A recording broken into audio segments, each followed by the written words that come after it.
Hey, you're back with the Get Out That Guy show. I'm Steve Rhode, the old original Get Out That Guy. With me, as always, is Damon Day, the new, fresher Get Out That Guy.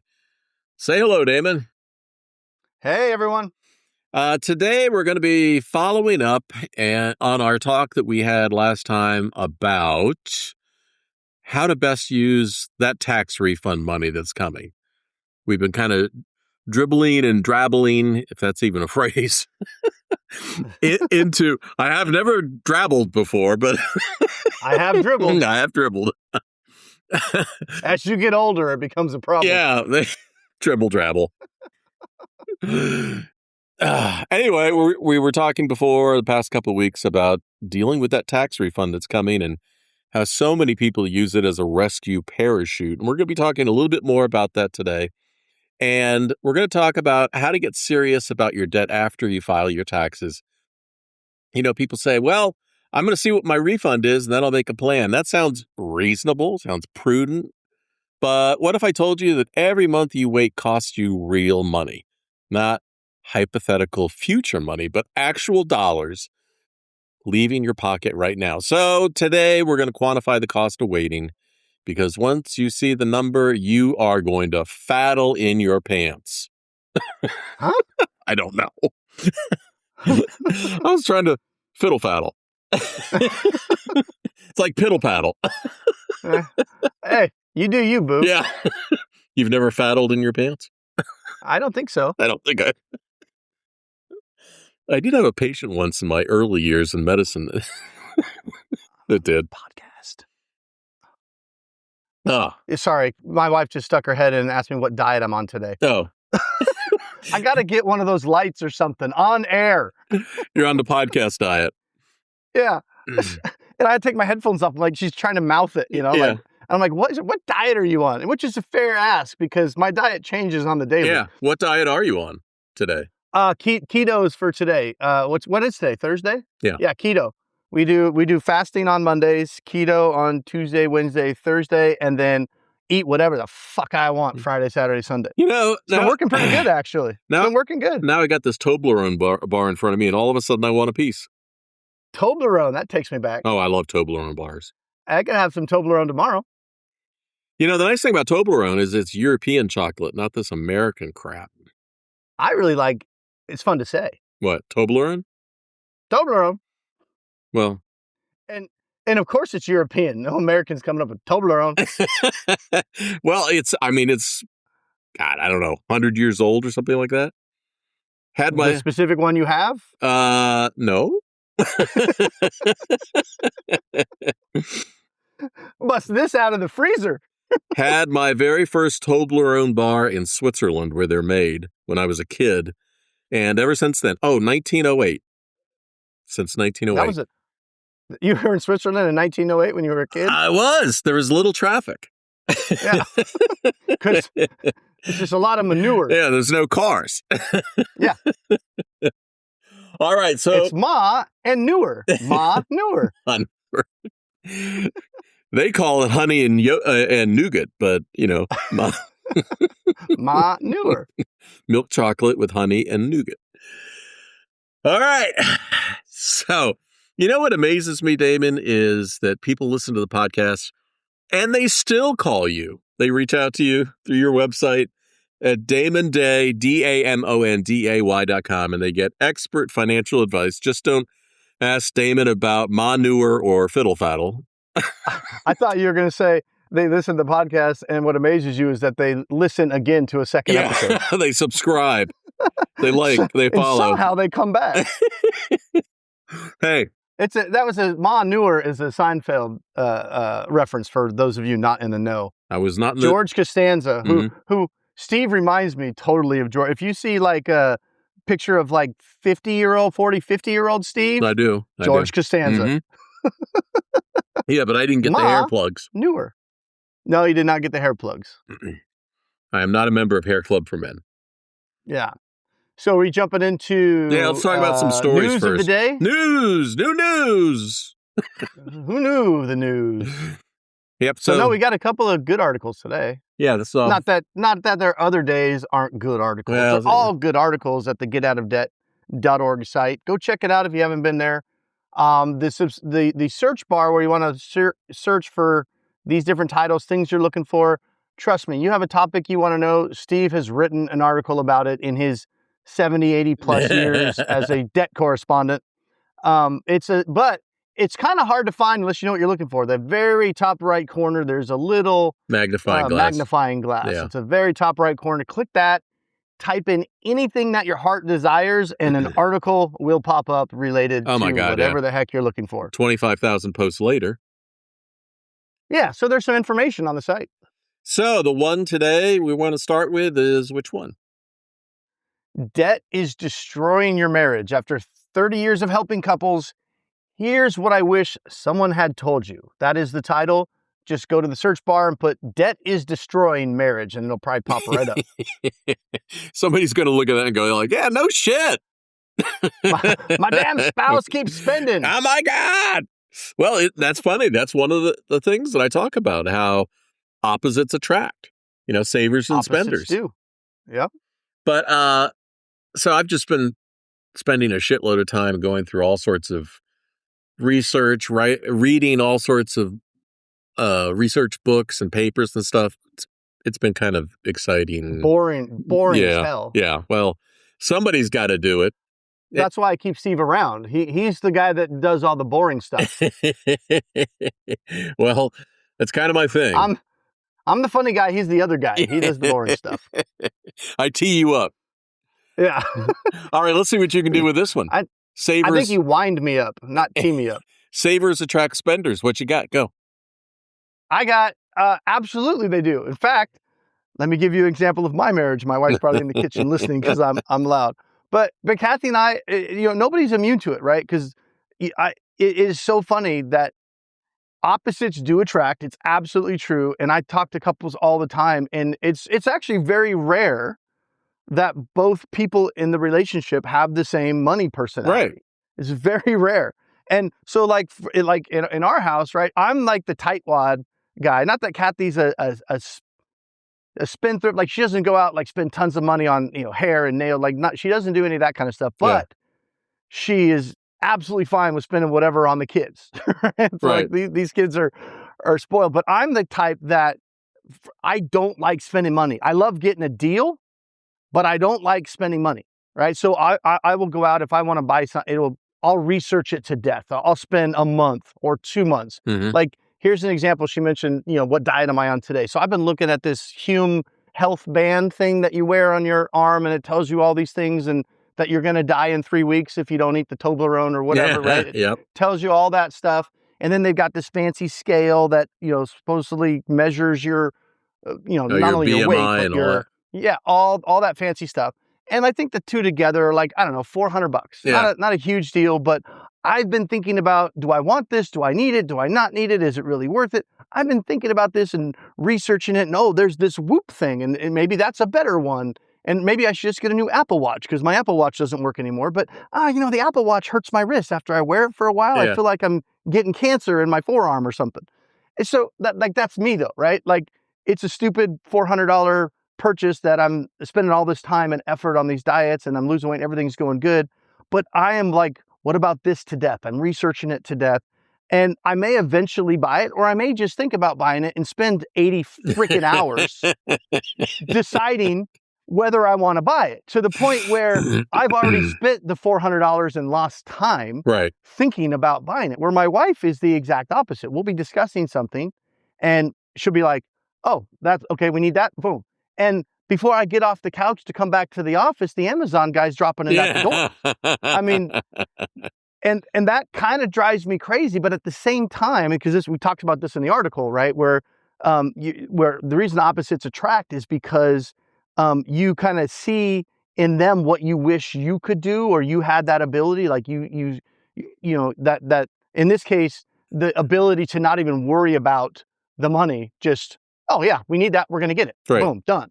And I'm the exact opposite. But I will tell you, my house is efficient as hell.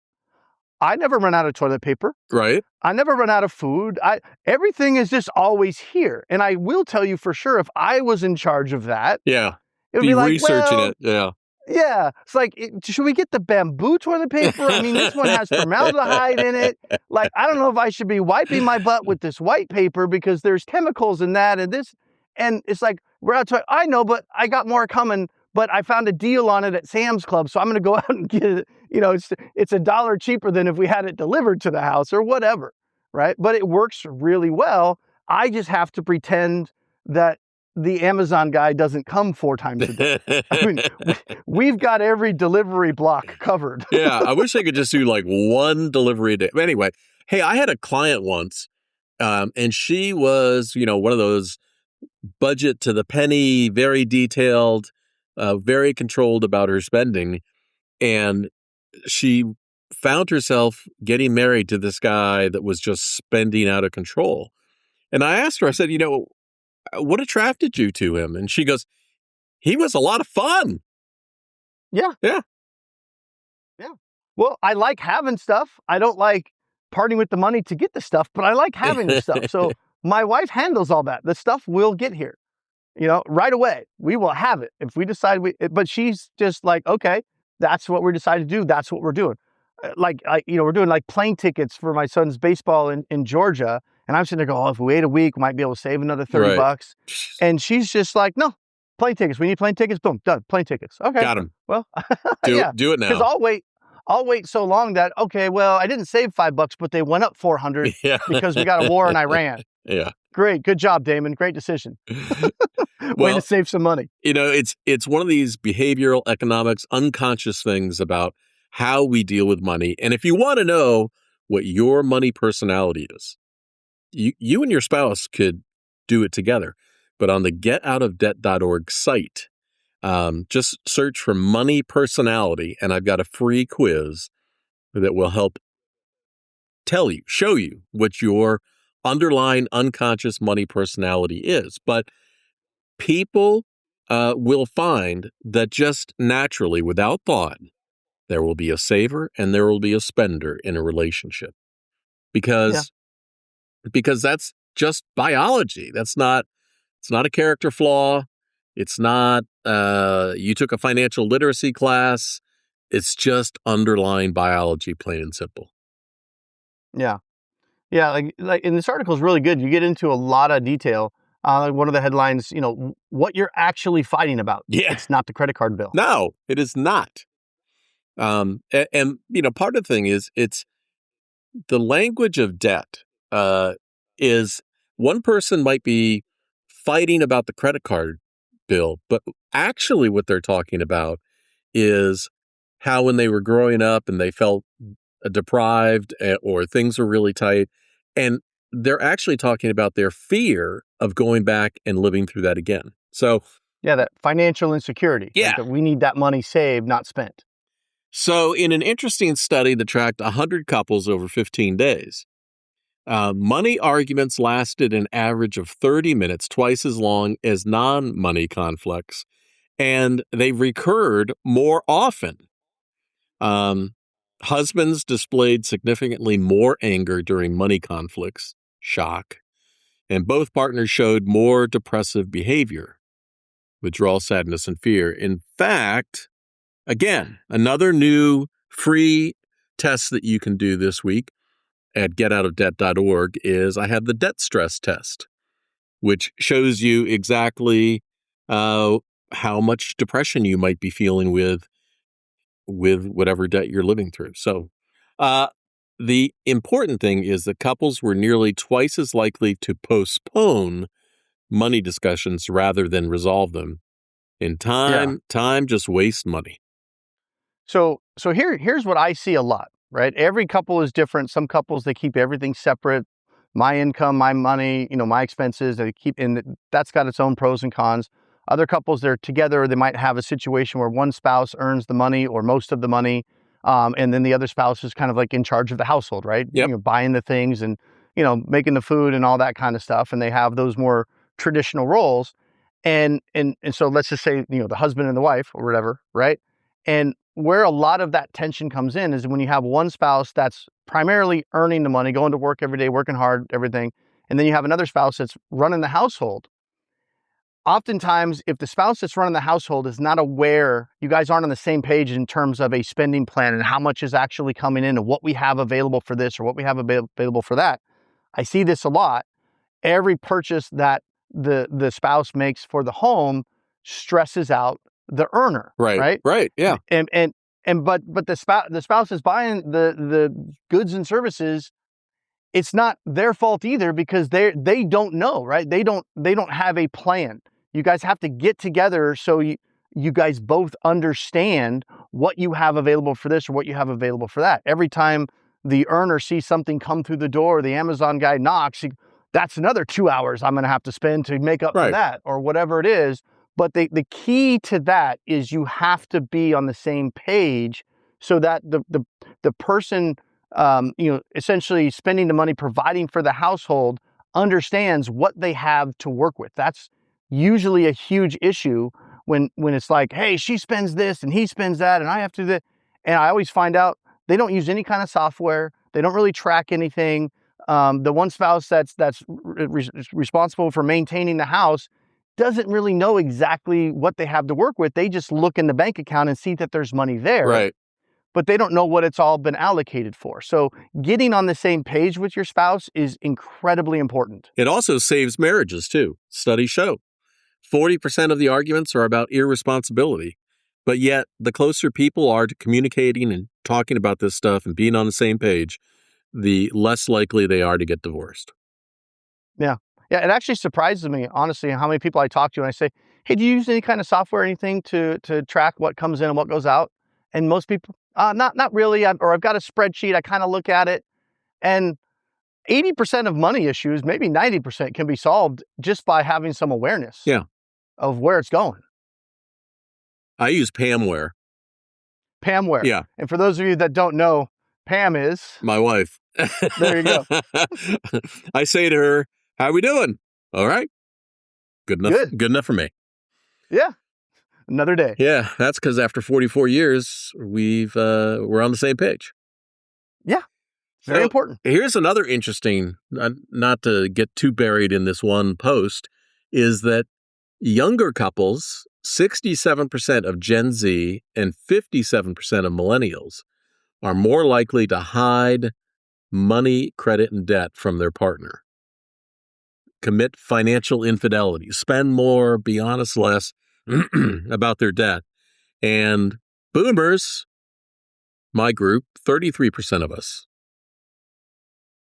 So, well, then boomers are more, that makes sense, more traditional, right? Most boomers have more traditional roles, more single earner, and then like the homemaker. I mean, that was more prevalent back, in the 1900s when the boomers were born. Well, and I think the early 1900s.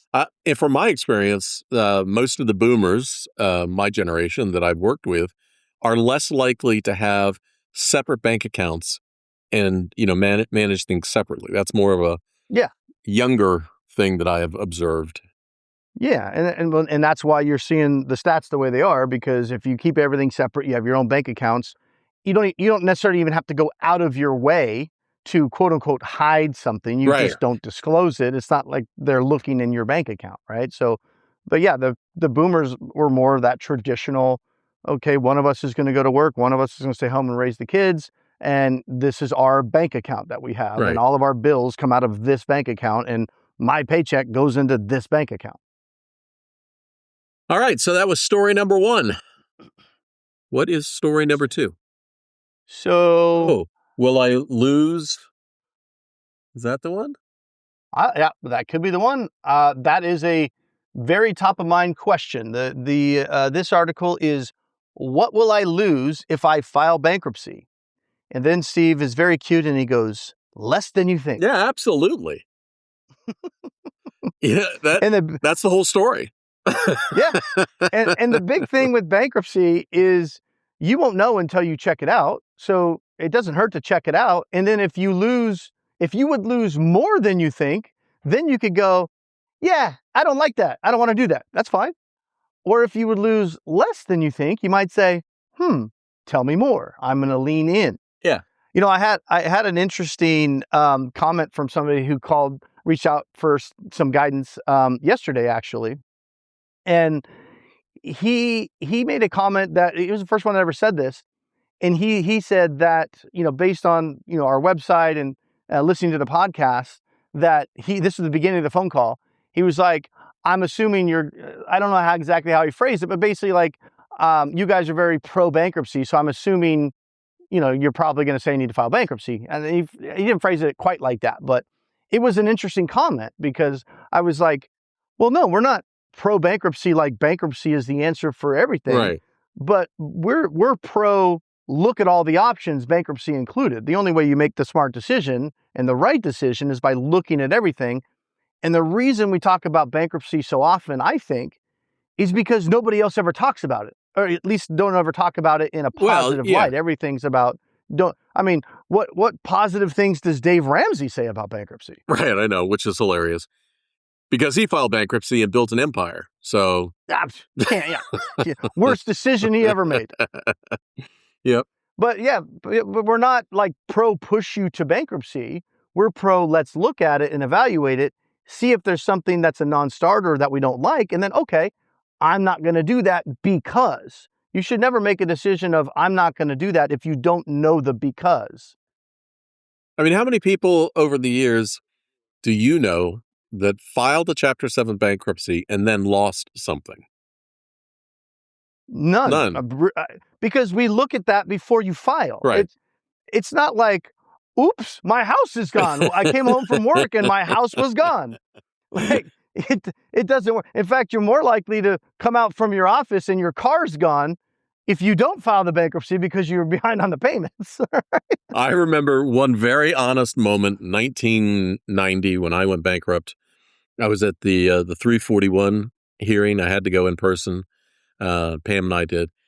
And I remember sitting there, and one of the people in front of us who was being not grilled, the trustee was talking to them with their bankruptcy. You're like, I just scared everybody away from bankruptcy. Yeah, I know. He's going to grill you. You guys are losers.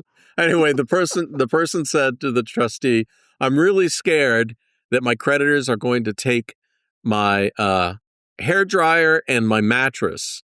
And the trustee said, man, nobody wants your old stuff. Yeah. It's true. There wasn't a single person at that meeting that I was at that was going to lose anything. And in fact, when we got up there and the trustee asked us questions, it was about a vehicle. And the trustee went, don't worry about it. Well, my my 341 story, and Kathy and I went in there. This was 2011. And we went in there. There was like at least, 25, maybe 20, 25 other people or couples there, all there for the same reason. Yep. Trustee gets up. He makes an announcement and he goes, I have another appointment in an hour and I left my glasses in my car. And so I need time to go get them before my next appointment. So we need to get through everybody in 45 minutes. So everybody pull out your IDs right now and be ready. Yep. And I kind of looking around going, okay, and this is where we're supposed to like be going over our, our plan and all of our stuff. So I remember to this day that he calls up the first couple, and this poor guy, he goes up, probably his wife is with him, and he doesn't have his ID out because he's probably nervous and oh my God, we're first, and we're going up in front of these other people, whatever. And this guy just starts lacing into this poor, I told you to have your ID out. Da, da, da, da, da. So the guy's fumbling with his wallet, gets his ID out. All of a sudden you look around and everybody's pulling out their IDs.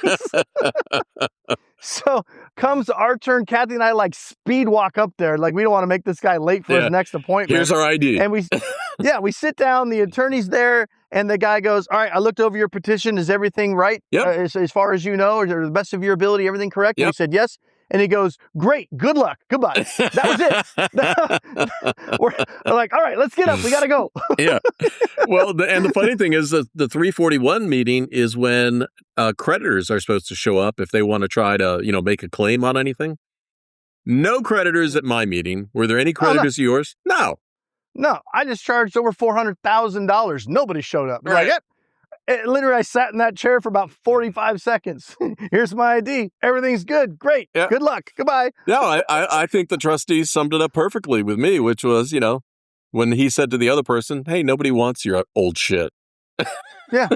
But no, but I mean, back to your point, I mean, can you potentially lose things in bankruptcy? Yes, but you figure all of that out with the attorney before you would even file. Right. Because if there are some things that you would lose, like I had a client one time where they had like this old car, but it's antique car, passed down from her parents to her and her two siblings. Mm-hmm. And it was completely paid off. And we went through, it was like, that's actually something that's going to be an issue because it's worth quite a bit of money. And so that was what we called a non-starter. There was no way. She's like, I'm not filing bankruptcy so I could tell my siblings we have to potentially lose this car. Or the only other option was to essentially buy out that car, Yeah. where she'd have to pay as much money as her ownership was worth into it. And at that point, it made no sense to file bankruptcy because if she was going to come up with that kind of money, she could just pay the debt, right? So we found another solution. And again, it goes back to what we were saying. Bankruptcy is not everybody's answer. It's just something you look at it so you can compare, okay, if I did bankruptcy, it would look like this. If I settled my debt, it would look like this. If I went into like a credit counseling type program, it would look like this.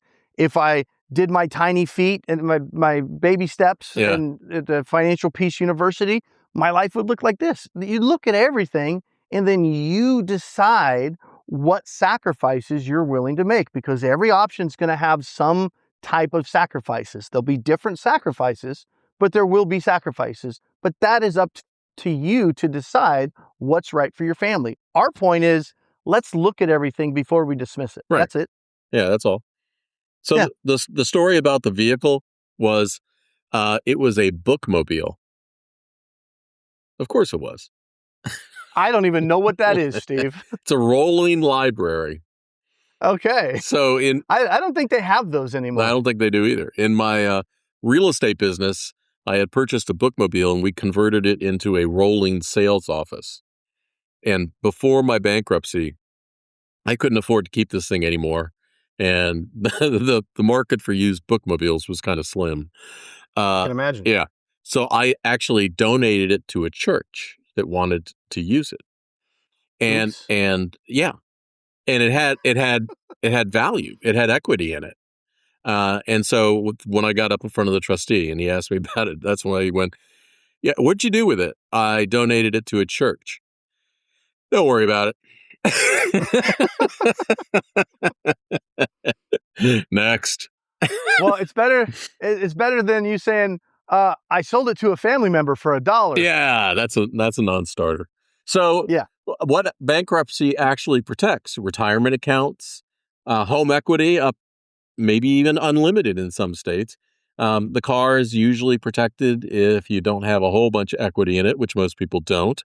You can keep making the payments, keep the car. Household goods, tools of the trade, and then there's generally another little exemptions here and there that protect most people. I mean, if you don't have Rembrandts on your wall, they're not going to be like, we're going to go through your house and be like, hey, how much that couch worth? Yeah. I can get me a couple bennies for that. They don't do that. All right. Let's see. Anything else in this post? Yeah, you want to? Mm-hmm. Well, my dog peed on it, but you could have it. You can have want. it. You don't want your old mattress. Come on. So if you want to learn more about this, actually, I'm the king of free tests. So on the getoutofdebt.org website, there's actually a bankruptcy means test calculator that you can use to see what your exemptions would be in your state. Yeah. And again, it's just looking at the information. You may find that you make too much money to make Chapter 7 even work. And it's like, okay, well, we can check that off the list pretty easy because you won't be able to do it even if you wanted to. Yeah.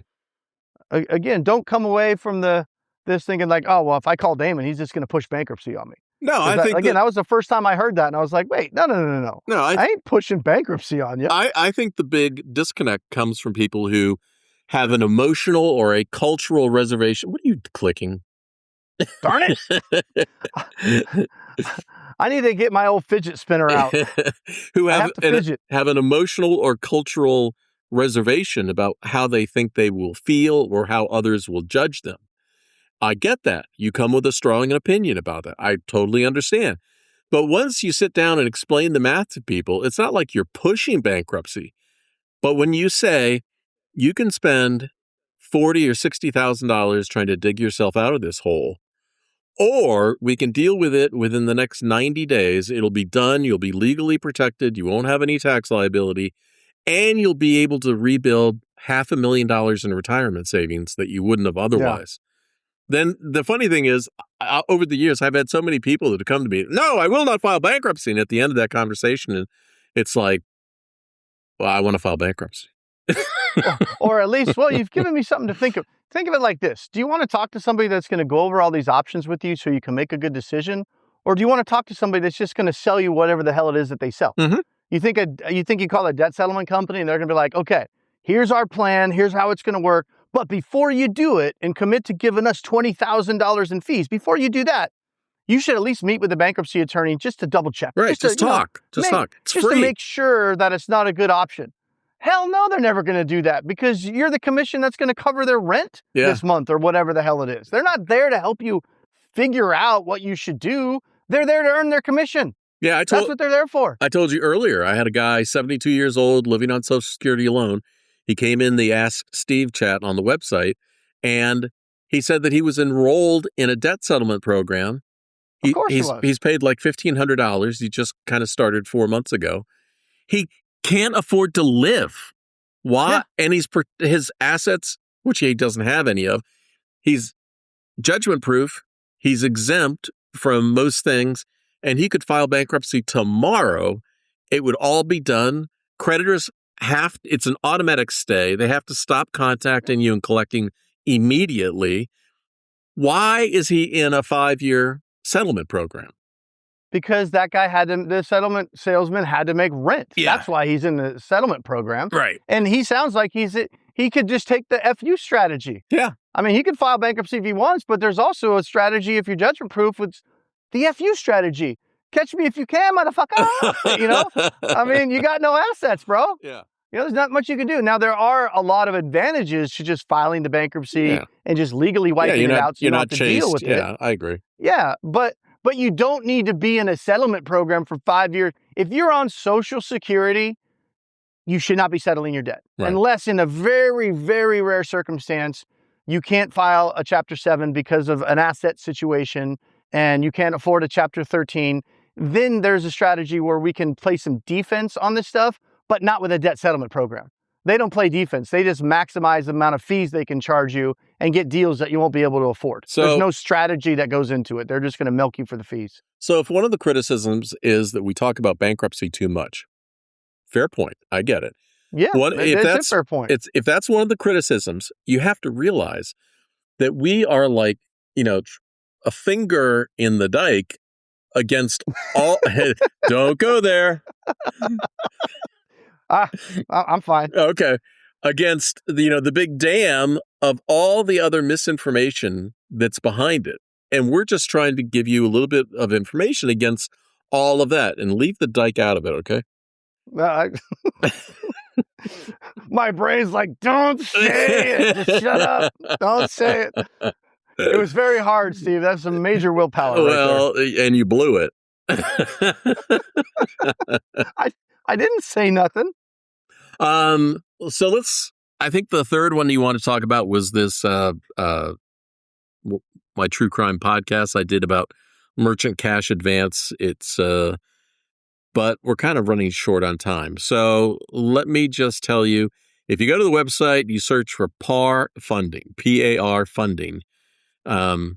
It's a really interesting story because it's about how mob money was used to give short-term, high-interest rate loans to businesses, to merchants, and then the consequences those merchants face. But what I find most interesting about it is back in the early days of debt settlement, some of the early settlement companies were actually funded using porn money.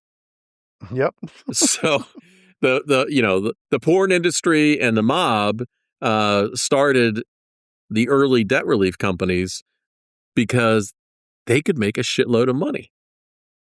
And they could launder it. Yes. So think about that when you call a debt settlement company for financial advice. All right, let's get to the math of dealing with your debt because you're waiting for a refund check. We're at that time of the year.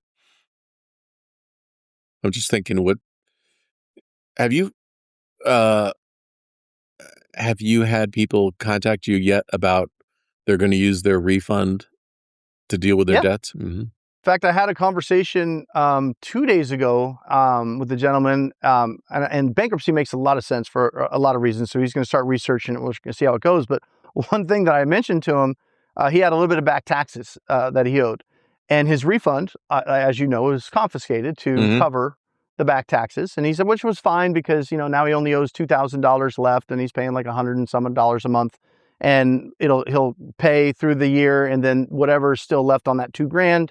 Then whatever refund he has next year is going to cover it and he'll be done. And so I was asking, and he's having a cash flow issue, right? That's why he was calling me in the first place. So he's got these other high interest debts and things like that. And so I said, well, one thing I would do, let me ask you this. How much would your refund check have been? And he says about $4,000. And I was like, do you see the irony in the fact that you are having money withheld out of your paycheck right now? The IRS takes and holds interest free. At the same time, you still owe them $2,000, not interest free.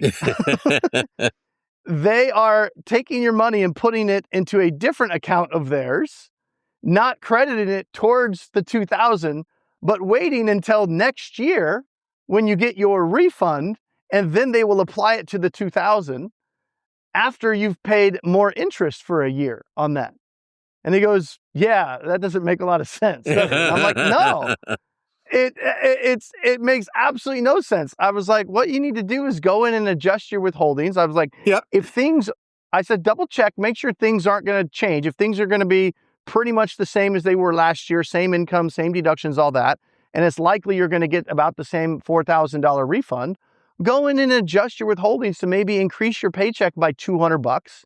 Don't take all of it, right? So you don't want to owe money, but you could take that $200 and you're essentially getting that $4,000 now, or $2,400 or whatever, and then take that extra $200 and you could either throw it at the IRS debt, or we could use it to deal with some of this 30% interest debt. But either way, it makes no sense to give the IRS an extra $4,000 a year interest-free over and above what you actually owe, while you owe them money for previous years and they're charging you interest while they're taking money out of your paycheck for free. It was like only the IRS, right? So yes, I have had a situation recently, but yeah, refund checks are coming in mass. And it's a different show, but you shouldn't get massive refund checks. If you're getting massive refund checks and you're in high interest credit card debt, you're doing it wrong because you just have a good fuzzy feeling when you get the big check. Right. But you have extra money that you're just giving the IRS to hold for you interest free while you're paying 30% interest on credit cards. That doesn't make a lot of sense. Might want to change that up. So, yeah, for a 3.5% interest, putting it into one of the current high rate interest savings accounts would have made him $140 over the year. He would have made some money at least. Yeah, or he could have been using it to pay off the debt rather than sticking in a savings account. You know what? You know how you can be guaranteed to earn 30%? Is pay it down a credit card that's charging you 30%. Yeah. That's a guaranteed 30% of your savings right there. Guarantee. Well, so why does waiting feel like prudence? I'm gathering information. I'm being careful. Kind of sounds like your over-research thing. But yeah, research shows us that people are most likely to procrastinate on the goals that matter most to them. And the problem is, if you do that, like, I'm just going to figure this problem out next month. And for this month, I'm going to pay the interest rate. I'm just going to make it through, make the minimum payments. That adds up to thousands and thousands of dollars. So, one of the things is the task might be daunting, but what you need most is not more independent research. You need good independent advice. And that's why I always talk about contacting Damon, because he will give you independent advice. He's not trying to push one thing or another. He's trying to, if anything, he's trying to push common sense, logic, and information to help you make the best decision possible. Because avoidance isn't laziness. It's the way that our brains work. It's the predictable response to an overwhelming problem that feels unsolvable. and it just leaves you feeling more depressed. And what's the Most people, problem with depression? Inability to take action, make a plan, follow through, which just yeah. costs you more money. Yeah, most people never think about the cost of inaction, myself included, when it comes to my own stuff, right? Mhm. I'm perfectly fine looking, unemotionally at somebody else's situation and say, okay, you got to do this, you got to do this, you got to do this, you got to do this, and here's why. But when it comes to my own stuff, the emotion comes in just like everybody else, right? Because it's just how we're wired. We use emotion, but you don't think about the cost of inaction. Yeah. I have people that I talk to and they go, oh, that sounds really good. I like that strategy. Yeah, I want to hire you to help me out. And then I don't hear from them. And a month goes by, and 2 months goes by, sometimes a year goes by. And then all of a sudden, randomly, I really need your help. It's just gotten worse. You send me whatever, let's do it.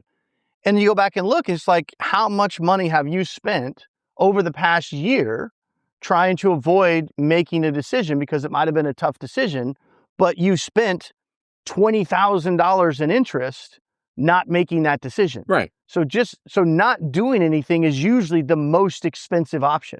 Continuing the status quo, continuing to make minimum payments while you think about it, bankruptcy, a settlement, or credit card, the cost of not making that decision is usually going to be your most expensive option. Another free calculator on the site, getoutdebt.org, is the Your Brain on Debt calculator, which is interesting because it shows you exactly what your level of cognitive thinking is right now when you're thinking about finances, because that thinking and that depression drains the very executive function you need to make complex decisions. So the irony is the person who needs it most to act is neurologically least equipped to do it. It's biology. That's why the just deal with it approach just fails. It assumes a fully functioning brain that's thinking clearly, that doesn't have any debt stress, is going to make those decisions. Now, the funny thing is that Damon has me, because oftentimes, Damon will be thinking about something and I'm the do it now, just do it guy. Yeah. Yeah, no, absolutely. Like if I would have told Steve about my opportunity costs on researching this Hume ban is probably in the thousands of dollars by this point, wondering if it's a good idea for me to spend $400 on this thing. Now that's stupid. That doesn't make any sense. If I bring that up to Steve, Steve doesn't have any investment in whether or not I get the Hume ban. Steve will go, that's stupid. You know it's stupid. Either buy it or don't buy it, but stop wasting time looking at it. One or the other. Right? And I'll go, that makes a lot of sense. I'm glad you borrowed my watch to tell me the time, because that's what good consultants do. And I would have went, he's right. Yeah. And then I would have still continued to research it, because that's the way my brain works. And then Steve would have contacted my wife and said, just get him the damn Hume ban. Yeah. Order it on Amazon. Have it delivered today. Yeah. Amazon's here. Here's your ban to go back to work. Thanks. All right. Well, next week, we're going to tackle something practical. A lot of people have questions about debt and taxes, what forgiven debt means for your IRS tax bill. That's a good one. 1099s. It's that time of year. So if you're considering settlement, you need to understand the 1099-C form, and we'll make it very clear. Wait, you mean a debt settlement company is not going to clearly go into the details on what taxes you may or may not owe if you hire them to settle your debt? Are you telling me they're not going to tell you that? In the business, that's what we like to call a buzzkill. I'm telling you, they probably don't even know that you might have to pay taxes. Or maybe they saw it on the training video, but they forgot all about it. All right. Every week, this podcast gives you reasons to act and permission to start. If you've been waiting, let this be the week you stop waiting. Subscribe and stay accountable. Calculate your monthly interest cost right now. For all the credit cards, all the personal loans, how much are you paying per month in interest? To do that, you take your total debt, you multiply it by your interest rate, and you divide it by 12. That's what waiting costs you every month. Every month you wait to make a decision. Every month you wait to put together a plan. $1,000, $2,000, $3,000, that number right there. That is how much money you are spending every month waiting to make a decision, waiting to make a change. So if that number doesn't make you uncomfortable, check your math again, because it should. Waiting feels safe, but it's costing you every single day. The best time to start was months ago. The second best time is today. Damon, until next time I will see you. Peace.